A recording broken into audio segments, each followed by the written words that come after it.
साथियों, हिंदी नेटशाला चैनल में आप सभी का पुनः हार्दिक अभिनंदन है। जैसा कि आप सभी जानते हैं, अपने इस चैनल पर हम हिंदी की उच्च स्तरीय प्रतियोगी परीक्षाओं की तैयारी करते हैं। इसी क्रम में आधुनिक काल के अंतर्गत नई कविता शीर्षक से हम प्रैक्टिस सेट सॉल्व करेंगे। नई कविता को हम साठोत्तरी काव्य के नाम से भी जानते हैं। आगे इसके जो प्रैक्टिस सेट्स आएंगे वो गद्य काव्य के आएंगे, लेकिन यह जो प्रैक्टिस सेट है यह आपके पद्य से संबंधित रहेंगे। पद्य अर्थात आपका जो कविता वाला पोर्शन है वो अभी हम इन प्रैक्टिस सेट्स में देख रहे हैं। आपका आधुनिक काल का पद्य वाला जो भाग है वो बिल्कुल समाप्ति की ओर है। भारतेंदु काल, द्विवेदी काल, छायावाद, प्रगति, प्रयोगवाद से होते हुए हम अपनी नई कविता अर्थात आधुनिक काल के अंत नवगीत की तरफ हम बढ़ रहे हैं। ये सब समाप्त हो जाएंगे तो फिर हम इसी चैनल पर आधुनिक काल की जो गद्य विधाएं, जिसमें उपन्यास, नाटक, निबंध, कहानियां, अन्य गद्य विधाएं जिसमें जीवनी, रिपोर्टाज, रेखाचित्र, संस्मरण, डायरी लेखन, इनसे संबंधित प्रश्नों को देखेंगे। आशा करती हूँ कि ये प्रैक्टिस सेट्स आपके लिए बहुत ही उपयोगी सिद्ध हो रहे होंगे, क्योंकि ये आपकी सभी परीक्षाओं की तैयारी एक साथ करवाने में भी समर्थ हैं। आज का पहला और इस सीरीज का आधुनिक काल के अंतर्गत 1031वां प्रश्न देख लेते हैं। रचनाओं को उनके कवियों से सुमेलित करना है। हम सही युग में इसका देखेंगे, क्योंकि ये पेपर में देखिए, मुक्ति प्रसंग, राजकमल चौधरी। राजकमल चौधरी किसके बारे में बात कर रहे हैं? मुक्ति का प्रसंग छेड़ रहे हैं। मुक्ति का प्रसंग छेड़ रहे हैं राजकमल चौधरी। भवानी प्रसाद मिश्र, खुशबू के शिलालेख। भवानी के जो भवानी का प्रसाद चढ़ाने जाते हो आप, भवानी का प्रसाद आप चाहे मिश्री चढ़ाओ या कुछ भी चढ़ाओ, जब आप जाते हो कहाँ, भवानी का निवास कहाँ रहता है? भवानी अर्थात देवी कहाँ रहती है? ऊंची शिलाओं पर। तो उनकी जो शिलाओं पे लिखा हुआ है उसमें से क्या है? खुशबू आती है, तो उसको क्या कहते हैं? भवानी प्रसाद मिश्र, खुशबू के शिलालेख। ट्रिक हो गई। लीलाधर जगूड़ी। लीलाधर जगूड़ी कहते हैं अनुभव के आकाश में चांद। तो इसकी ट्रिक मैंने पिछले वीडियो में आपको बताती थी। रामधारी सिंह दिनकर, रेणुका। रामधारी रेणुका, रामधारी सिंह दिनकर, रेणुका। अब है नरेश मेहता, संशय की एक रात। नरेश को बहुत महती आवश्यकता कहते हैं, बहुत महती परेशानी आ गई, तो उनकी पूरी रात किसमें बीती? संशय में। नरेश की को महती परेशानी आ गई और उनकी पूरी रात किसमें बीती? संशय में। साये में धूप काव्य कृति के रचयिता हैं। तो हम देखते हैं कि हमारे हिंदी साहित्य में गजलकार के रूप में दुष्यंत कुमार काफ़ी फेमस रहे ना। हमारे गजलकार के रूप में दुष्यंत कुमार खूब फेमस रहे। तो साये में धूप इन्हीं का जो है संग्रह है, काव्य संग्रह है। दुष्यंत कुमार को त्यागी, परदेसी या अनुरागी नाम से भी जाना जाता है। दुष्यंत कुमार की अन्य काव्य कृतियां हैं सूर्य का स्वागत, आवाजों के घेरे, जलते हुए वन का वसंत, जबकि नरेश मेहता की हैं। अब देखिए, ये ऑप्शंस में यहाँ नहीं बताऊंगी क्योंकि ये चौथा प्रैक्टिस सेट है। पूर्व के जो 2-3 प्रैक्टिस सेट हैं उनमें हम ये कर चुके हैं, फिर हमारे बहुत कम प्रश्न रहते हैं। अब क्योंकि आपको तो क्रमबद्ध रूप से देखने हैं, अर्थात यदि पहली बार आप ये वीडियो देख रहे हैं तो इसके पूर्व के सभी प्रैक्टिस सेट क्रमबद्ध रूप से मैंने लगा दिए। ज़्यादा नहीं तो नई कविता से जो प्रैक्टिस सेट है वहाँ से प्रारंभ करिएगा, ठीक है, पहले। और बाद में आप नियमित रहिए और पिछले वाले भी आप देखते रहिएगा। नई कविता के प्रवर्तक कौन थे? प्रताप नारायण मिश्र, प्रेमचंद, हरिश्चंद्र घनिष्ठ। तो इसमें से कोई भी नहीं है, ठीक है। या तो जगदीश गुप्त होता या फिर अज्ञे, दोनों में से कोई भी होता तो आप ऑप्शन में एक टिक कर देते, लेकिन यहाँ दोनों ही नहीं है तो फिर इसमें ये गलत प्रश्न है, ठीक है। क्योंकि देखिए, नई कविता नाम जो है ना, उसके जो लेखन कार्य किया, नई कविता के जो तत्व थे उनको लेकर जो कार्य किया वो अज्ञे ने किया, किंतु नई कविता यह नाम जगदीश गुप्त ने 1954 में एक पत्रिका निकाली नई कविता नाम से, तब इसको प्रसिद्धि मिली। नए इलाके में किसकी काव्य कृति है? अरुण कमल की। अब लाल कमल, देखिए, गुलाबी कमल, सफेद कमल तो आपने देखेंगे, अरुण होता है लाल, तो अरुण कमल, लाल कमल नए इलाके में। अरुण कमल क्या है? अरुण कमल नए इलाके में खिलेंगे। भाई नया इलाका हो गया ना भाई। आप अब बहुत सारी जगह आप गए, वहाँ आपने गुलाबी कमल देखे, सफ़ेद कमल देखे, लेकिन अरुण कमल कहाँ देखे आपने? नए इलाके में आपने अरुण कमल देखे। तो ये बात आपको याद हो जाएगी। इसके अलावा अरुण कमल की अपनी केवल धार है ना। अब कमल है, कमल तो ऐसा तो देखो आप नए इलाके में गए, लेकिन जमीन पे तो कमल उगेगा नहीं। कमल कहाँ उगेगा? धारा में उगेगा, पानी में उगेगा। तो अपनी केवल धार। पुतली में संसार, सबूत आदि समकालीन कवि अरुण कमल की काव्य कृतियां हैं। क से कबूतर, सुनो कारीगर उदय प्रकाश की काव्य कृतियां हैं। ठीक है, इनकी आगे भी आएंगे। विनोद कुमार शुक्ल, उदय प्रकाश, बोधिसत्व, इन सब की जो काव्य कृतियां हैं वो मैंने जो आपको सरस्वती पांडे और गोविंद पांडे की बुक करवाई है उसमें करवा चुकी हूँ मैं। ठीक है, मैंने उस बुकशाला पर भी बताया, पुनः बता रही हूँ। इसमें जो व्याख्या दी हुई है, ये सब सरस्वती पांडे गोविंद पांडे की बुक से एज इट इज छपा हुआ है। तो आप चाहे यहाँ व्याख्या पढ़ लो या सरस्वती पांडे गोविंद पांडे की बुक पढ़ लो, एक ही बात है। अब ऐसा नहीं है कि सरस्वती पांडे या गोविंद पांडे की ही बुक सबसे अच्छी है, लेकिन मैं वो बता रही हूँ जो चैनल पे प्लेलिस्ट में है ना। मार्केट में और भी बहुत अच्छी प्रमाणित पुस्तकें हैं हिंदी के अन्य लेखकों की, लेकिन जो चैनल पे हमने पढ़ी है वो बुक मैं आपको बता रही हूँ, जो आपको खरीदनी नहीं पड़ेगी और निःशुल्क रूप से आपकी तैयारी प्लेलिस्ट से हो जाएगी। मगध कविता संग्रह के रचयिता काफ़ी फेमस हुआ, श्रीकांत वर्मा का है ये। श्रीकांत वर्मा, मगध की जब भी नाम लेते हो तो आप चंद्रगुप्त मौर्य को याद करते हो, तो ये श्रीकांत वर्मा।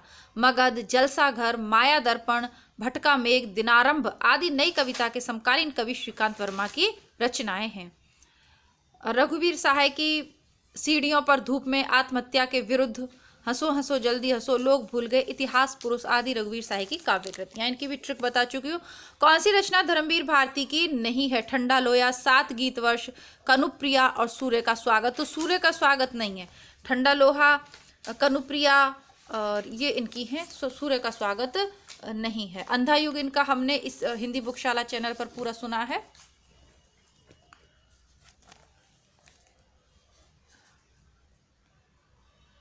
तो सूर्य का स्वागत किसकी है? सूर्य का स्वागत दुष्यंत कुमार की रचना है। सूर्य का स्वागत दुष्यंत कुमार की रचना है।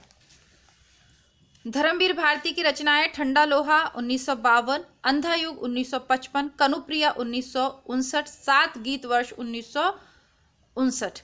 इसके बाद देशांतर। कहानी संग्रह है मुर्दों का गांव, स्वर्ग और पृथ्वी, चांद और टूटे हुए लोग, बंद गली का आखिरी मकान आदि। ठीक है, और उपन्यास है गुनाहों का देवता और सूरज का 7वां घोड़ा। निबंध है ठेले पर हिमालय, पश्यंती, शब्दता, कहानी, अनकहानी। एकांकी और नाटक है नदी प्यासी थी, नीली झील और आवाज का नीलाम इत्यादि। तो ये जो चीजें हैं जो आपको व्याख्या में दी हैं ये हम पढ़ चुके हैं अपने चैनल पे। ठीक है, बलदेव खटीक किसकी कविता है? तो बलदेव खटीक लीलाधर जंगूडी की रचना है। बलदेव खटीक समकालीन हिंदी कविता के कवि लीलाधर जगूड़ी की कविता है। रात अब भी मौजूद है, बची हुई पृथ्वी नाटक जारी है, अनुभव के आकाश में चांद आदि लीलाधर जगूड़ी की अन्य काव्य कृतियां हैं। सुदामा पांडे की है मतलब ये जो धूमिल दिए हुए हैं इनका है सुदामा पांडे का प्रजातंत्र, कल सुनना मुझे, संसद से सड़क तक धूमिल की रचनाएं, बच्चे की दुनिया, कोई आवाज नहीं, ये बलदेव वंशी की रचनाएं हैं। अपनी केवल धार काव्य संकलन की रचना का तो ये तो आप वैसे ही कर लेंगे ट्रिक से। अरुण कमल हो गए। यूपी टीजीटी पीजीटी दोनों में पूछा हुआ है। आज के जो भी प्रश्न हमने अभी पढ़े हैं वो नेट और यूपी टीजीटी पीजीटी और DSSB वाले पढ़े हैं। अब आगे देखते हैं कौन से आ रहे हैं। नवगीत के प्रसिद्ध उन्नायक कवि कौन से हैं? तो नवगीत के प्रसिद्ध उन्नायक कवि हैं वीरेंद्र।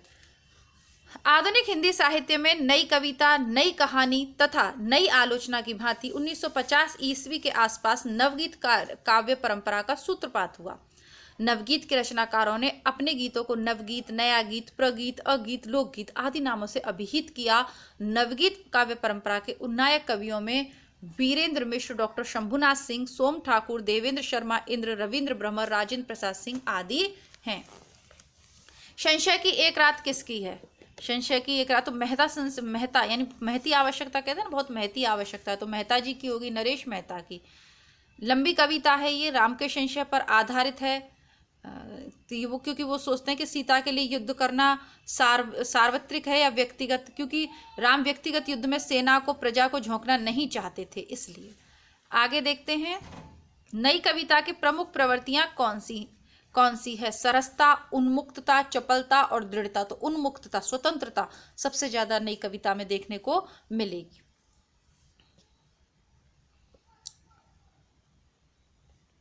नई कविता भारतीय स्वतंत्रता के बाद लिखी गई उन कविताओं को कहा गया जिनमें परंपरागत कविता से आगे नए भावबोधों की अभिव्यक्ति के साथ ही नए मूल्यों और नए शिल्प विधान का अन्वेषण किया गया। यह भी कहा जा सकता है कि प्रयोगवाद के बाद हिंदी कविता की जो नवीन काव्य धारा विकसित हुई उसे नवीन कविता, उसे नई कविता कहा गया। नई कविता का नाम अज्ञेय द्वारा दिया गया है। तभी मैंने आपको कहा कि अज्ञेय और अज्ञेय और जगदीश गुप्त दोनों नाम एक ऑप्शन में नहीं आएंगे, और अगर आएंगे तो फिर ये इस पर विवाद होगा। तो ये आपको नई कविता नाम के बारे में जब भी कोई प्रश्न पूछे तो प्रवर्तक अज्ञेय या जगदीश गुप्त दोनों में से एक को आप ऑप्शन में लगा दीजिएगा। नई कविता में किस भाषा के शब्दों को लिया गया है? तो नई कविता में आधुनिक हिंदी भाषा के शब्दों को लिया गया है। अब उसमें थोड़े थोड़े अंग्रेजी लोक भाषा, विदेशी भाषा, वो तो एक आध शब्द आ जाता है, बाकी जो है वो आधुनिक हिंदी भाषा का। हिंदी में अकविता का प्रवर्तक किसे माना जाता है? जगदीश चतुर्वेदी। जगदीश गुप्त नहीं है ये नई कविता वाले, ये हैं जगदीश चतुर्वेदी। अकविता के प्रवर्तक हैं ये जगदीश चतुर्वेदी। अकविता के प्रवर्तक हैं जगदीश चतुर्वेदी। श्याम परमार, गंगा प्रसाद विमल, राजकुमार धूमिल, जगूड़ी, मणिका मोहन, कैलाश वाजपेयी, राजीव सक्सेना आदि अकविता के मुख्य साहित्यकार है। अकविता की कुछ विशेषताएं ये हैं: सृजनात्मक दृष्टि की अपेक्षा ध्वंस को महत्व, संगठन की अपेक्षा विघटन, सूक्ष्म तत्व की अपेक्षा शारीरिक भोग, ग्रामीण जीवन की अपेक्षा नगरीय कुंठाओं का प्राकट्य और समाज के स्थान पर व्यक्ति को महत्व। ये हैं अकविता की। क्योंकि जब कविता की बात करी जाती है तब क्या होता है, जब कविता की बात हम करते हैं ना तो उसमें शुक्ल के अनुसार लोकमंगल की, और वैसे भी देखा जाए तो मतलब कुछ ना कुछ उसमें समाज की बात हम जरूर करते हैं। इसीलिए इन्होंने अकविता आंदोलन चला दिया जिसमें व्यक्ति की बात होती है। भय भी शक्ति देता है किसका काव्य संग्रह है? तो ये लीलाधर जगूड़ी का। उत्तराखंड असिस्टेंट प्रोफेसर में पूछा है।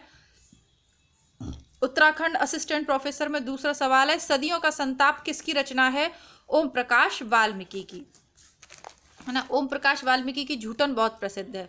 इनके अन्य काव्य संग्रह बस बहुत हो चुका, अब और नहीं, शब्द झूठ नहीं बोलते, झूठन शीर्षक से लिखित इनकी आत्मकथा का अनेक भाषाओं में अनुवाद हो चुका है। नाटक जारी है।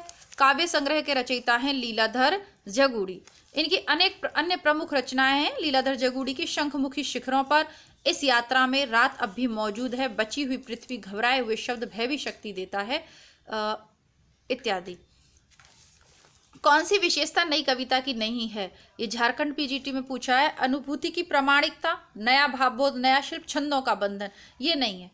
छंदों का बंधन नई कविता में है ही नहीं। और क्षणवाद में विश्वास, ये सो है, छंदों का बंधन नहीं। कौन छंदों में लिख रहा है? अब कौन सी गीति काव्य की विशेषता नहीं है?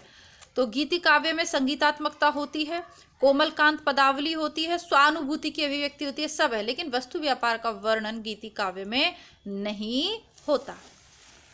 कौन सी रचनाओं में किस रचना में काव्य नायक राम है? तो संशय की एक रात में, मैंने आपको बात ही बता दी, वो राम के एक संशय पर आधारित है, अभी पढ़ा हमने। रश्मि रथी में करण है, ठीक है। कनुप्रिया में राधा है। विष्णुप्रिया में यशोधरा, विष्णुप्रिया में यशोधरा नहीं है, विष्णुप्रिया में स्वयं विष्णुप्रिया ही है ना। तो ये सब हैं। आगे देखते हैं कौन सा कथन, ये विष्णुप्रिया ये चैतन्य महाप्रभु की पत्नी थी। कौन सा कथन सही नहीं है? नई कविता में जीवन को पूर्ण स्वीकार कर उसे भोगने की लालसा है, सही बात है। नई कविता को हम नया भावबोध मानते हुए भी परंपरा से विच्छिन्न करके नहीं देख सकते, ठीक है, थोड़ा बहुत। नई कविता में नए भावबोध की अभिव्यक्ति के साथ साथ नए मूल्यों, नए शिल्प का अन्वेषण किया गया, ठीक ही है। नई कविता वादों के प्रति प्रतिबद्ध होकर अपनी कथ्य और दृष्टि में सीमित है, नहीं, ये असीमित है, और किसी भी वाद में ये नहीं बंधी है, प्रतिबद्ध में, मुक्त तरीके से उन्होंने लिखा है।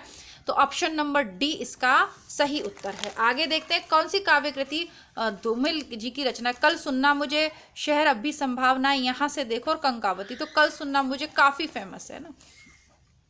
बाकी संसद से सड़क तक और सुदामा पांडे का प्रजातंत्र भी फेमस है। कौन सा कवि अकविता आंदोलन से जुड़ा है? सुदामा पांडे, धूमिल, अशोक वाजपेयी, नरेश मेहता और सौमित्र मोहन। तो सौमित्र मोहन 1965 ईस्वी में श्याम परमार द्वारा प्रतिपादित अकविता आंदोलन से जुड़े हुए कवि सौमित्र मोहन है। अन्य कवि असंगत हैं। न कोई छोटा है न बड़ा है, मेरे लिए हर आदमी एक जोड़ी जूता है। किसकी रचना है? धूमिल की। धूमिल द्वारा रचित मोचीराम काव्य संग्रह की पंक्तियां, नाम से भी आप देख लोगे कि मोचीराम काव्य संग्रह में मोची ही बात करेंगे ना, तो ना कोई छोटा ना बड़ा, हर आदमी एक जोड़ी जूता है। तो इसी के साथ आज की जो कक्षा है इसको समाप्त करेंगे, क्योंकि फिर हम आज हमारा जो पद्य है आधुनिक काल का जितना भी आपका कविता साहित्य है आज तक का, वो सब हम पढ़ चुके हैं। अब हम कल की कक्षा से हिंदी गद्य साहित्य का इतिहास प्रारंभ करेंगे। तो जिन परीक्षार्थियों को ये चिंता है कि हमारा पेपर नज़दीक है, मैम सिलेबस कैसे होगा, क्या होगा, तो अब आपका सिलेबस हो रहा है, बहुत जल्दी जल्दी हम पढ़ रहे हैं। पद्य पूरा पढ़ लिया, बहुत एक अच्छा पोर्शन आपका तैयार हो गया है ना। आधुनिक काल में आपने कविता तो पूरी पढ़ ली अब तक, और उधर आपने आदिकाल पढ़ लिया। हिंदी बुकशाला इसी चैनल का दूसरा भाग है, तो जो हिंदी बुकशाला चैनल पे उसमें आपने आदिकाल पूरा पढ़ लिया। और अब क्या पढ़ रहे हैं आप? भक्ति काल के अंतिम चरण में हैं, है ना। सारे आप पढ़ चुके हो, प्रेम काव्य, ये काव्य, वो सब। अब आप कृष्ण काव्य पढ़ रहे हो, तो उधर आपका भक्ति काल समाप्त होकर पर रीतिकाल चालू हो जाएगा। उधर आपका रीतिकाल पूरा हो गया, तो आदिकाल, भक्तिकाल और रीतिकाल कहाँ पढ़ लिया हमने? हिंदी बुकशाला पर कंप्लीट हो रहा है।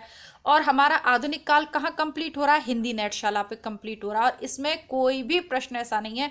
मैं आपको बार बार विश्वास दिलाती हूँ कि अगर आप बार बार इन्हीं क्वेश्चंस पेपर को सुनते भी रहेंगे, अब जरूरी नहीं है कि आप फ़ोन लेके बैठें और ध्यान से देखें, देख लीजिए एक आध बार, बाकी आप बार बार इनको सुनते भी रहेंगे ना, तो भी आपका एक बहुत अच्छी तैयारी आपकी हो जाएगी। क्योंकि आप जितना भी अन्य अलग अलग किताबों से पढ़ोगे उन सब की तैयारी यहाँ एक साथ हो जाएगी।